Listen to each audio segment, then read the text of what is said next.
today we are making some homemade apple sugar.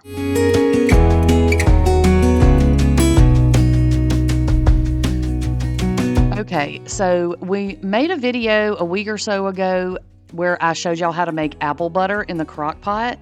And I have some other apple videos coming up for y'all too. But in the apple butter video that I did, I told y'all not to throw the peels away because we were going to do something with them. So I wanted to go ahead and get this video out to show you what I did with the apple peels. Now I'm using this fancy little peeler. It's not expensive. I will link it if y'all need one. This saved me so much time when I did all these apple recipes. But you don't have to have one of these. You can use whatever you want to peel your apples, a regular apple peeler, a knife, whatever. But you do want to make sure you leave a little bit of the inside of the apple on the peel because that's going to make your sugar a little bit sweeter. And if you're going to use the peels for anything, make sure that you rinse and pat dry, or you don't have to pat them dry if you don't want to, but I rinsed and patted mine dry. So just make sure that you clean the outside of your fruit if you're going to use the skin. So once I got all the peels done, I just threw them over in a bowl. Now, if you wanted to do something like an apple cider vinegar, you could save the peels and the cores and do that. But I'm not doing that today. I actually didn't do that this year at all yet. Maybe I'll do it later. So I'm going to trash the cores. We're just going to use the skins. So what you're going to do is just take the skins of your apple, the peels, whatever we want to call them, and you're just going to take those. You say they were sitting out for a minute and they started turning brown. You know how apples do. But that isn't going to matter for this recipe, so you don't have to worry if your skins turn a little bit brown. It's not going to make any difference. I mean, don't leave it sitting out for 2 days, but y'all know what I mean. So I started out kind of pulling these apart I wanted them to not overlap too much so they would dehydrate a little bit quicker. But I do mine usually in the evening because I work during the day. So I usually do a lot of my cooking and things either on the weekend or a lot in the evening times. And so I just do what I'm going to do, set it up on my dehydrator, and then I just turn it on and let it run all night. That's the way I do it. If you're not comfortable doing that, you certainly don't have to. But that's just the way that I do it. So I just threw them all up here. Yeah, they overlapped. They'll be fine if they do. But you don't want to crowd them too much or it's going to take forever for them to dehydrate. And you do want to make sure they are completely dehydrated before you try to turn them into a powder, okay? So we're going to set our dehydrator at 135 degrees Fahrenheit. And like I said, I'm going to let mine run all night and part of the next day. I don't really have a time limit. Just let them go until they're completely dehydrated. Now, I did try to do some in the oven, but I found like instructions on the internet and I ended up cooking them. Like, look how dark these are. Like, they're completely unusable. They were bitter. But then also the underneath part of it wasn't even dehydrated. Like, it was still super soft under there. And then this next batch I'm going to show y'all, I completely burnt those because I had like one tray on the top rack and one on the bottom rack.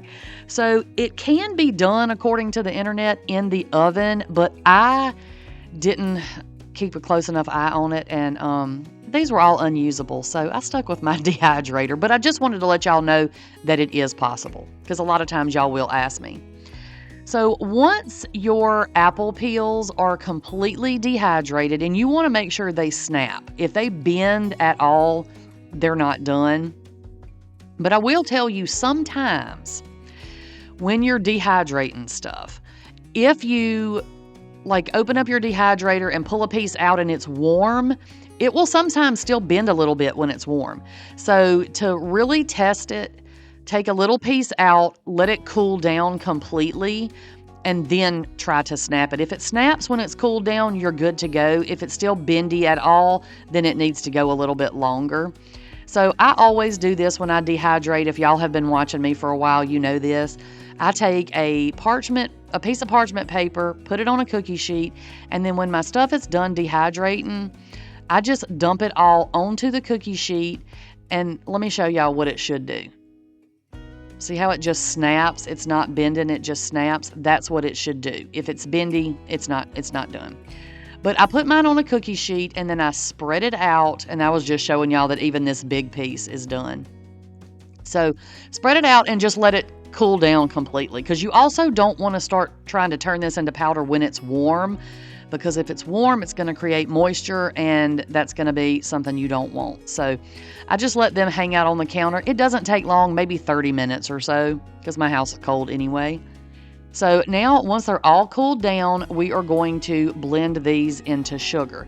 And y'all may be wondering, what the heck are you using apple sugar for? Well, you know how you can have like different flavors of sugar? You know what I mean? Like there's a vanilla sugar, or you can have maple sugar and all that kind of stuff. Well, I just thought it would be cool to turn these into sugar. But my thought process was,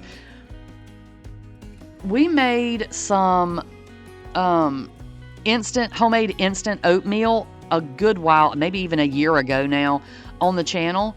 And I had some like freeze-dried apples that I used in there. But I thought, if you didn't have freeze-dried apples, or you didn't want to use freeze-dried apples, or you didn't, maybe you have somebody who likes the flavor but not the pieces, maybe it's a texture thing, then you can make some apple sugar and you can use this on your oatmeal. So anything that you would like to have an apple-y flavor, you can use this. You can add it to a loaf of bread, like a homemade loaf of bread, add it in there and give your bread some apple flavor. There are a ton of things you can do with it, and it is really, really good. But like I said, sometimes the skins can be bitter, so make sure that you leave a little bit of the inside of the apple on your peels so you do get that sweetness. So my entire dehydrator, all 5 trays of apple peels, fit into my blender cup once they dehydrated. That's all 5 dehydrator trays in the blender cup.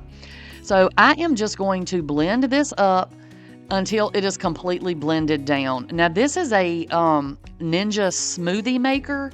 I'll link it for y'all if you're looking for one. I got this originally because I was doing like protein shakes and stuff.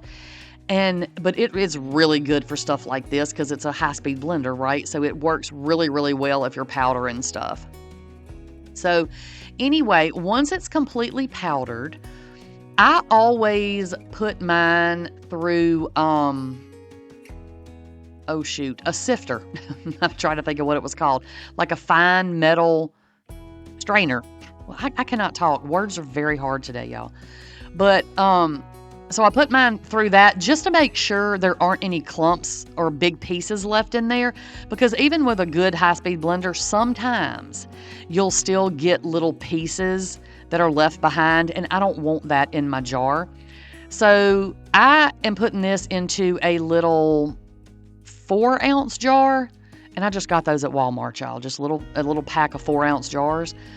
And like I said, you're just going to take your sugar that you did. I put it through this little strainer, and I also use my cannon funnel, and that way when it doesn't end up flying all over the place when you're trying to shake it out of the strainer. The strainer. So as you can see, it's all over the inside of the funnel. So you're just going to keep going until you get everything out. And I always take a spoon because there's usually a few little clumps, just where the powder clumps together. And I just run my little spoon over it until I get everything out. And then I had that little bit. I was going to put that on my oatmeal. You can put that into like a coffee grinder if you want to get it a little bit finer. But it was such a small amount that I didn't worry about it. But this was the perfect amount to put into this little 4-ounce jar. And then I have some apple sugar anytime I need it and I want to have a little apple flavor in something. I mean, you could sprinkle this like on a on top of a cinnamon roll, or put it in your cinnamon roll icing if you like an apple flavor on your cinnamon rolls. But that's it, y'all. It is super, super easy. This is what I wanted to show y'all, what I did with those apple peels. So I hope that y'all do this, because I'm telling you, it's fantastic. It's delicious. If you have made it before, let us know and let me know how you like it. All right, that is all that I have for y'all today, and I will catch y'all on the next one. Bye, y'all.